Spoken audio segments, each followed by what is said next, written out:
राहुल बाबा को ये क्या हुआ भाषण सुरू आणि राहुल गांधींनी स्वतःच्या डोक्यावरच ओतली पाण्याची बाटली। सध्या राज्यासह देशभरात उन्हाच्या कडाक्याने सर्वांनाच हैराण करून सोडले। अशातच लोकसभा निवडणूक पार पडत आहे।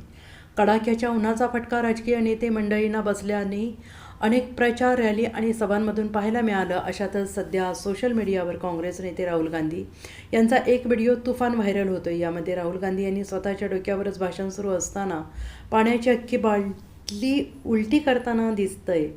राहुल गांधी यांच्या रॅलीत त्यांनी पाण्याने भरलेली बाटली डोक्यावर ओतल्याचं दृश्य दिसलं। ते उत्तर प्रदेशातील देवरिया येथे एका सभेला संबोधित करत होते। भाषण देताना त्यांनी पाणी प्यायला सुरुवात केली आणि नंतर म्हणाले गरमी काफी आहे आणि त्यानंतर त्यांनी पाण्याची संपूर्ण बाटली डोक्यावर ओतली। सध्या राहुल गांधींच्या या कृतीमुळे सोशल मीडियावर कमेंट्सचा पाऊस पडताना दिसतोय। बेरोजगार युवाओं के बैंक अकाउंट में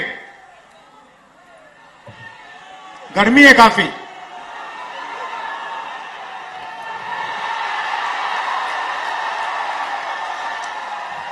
बेरोजगार युवाओं के बैंक अकाउंट में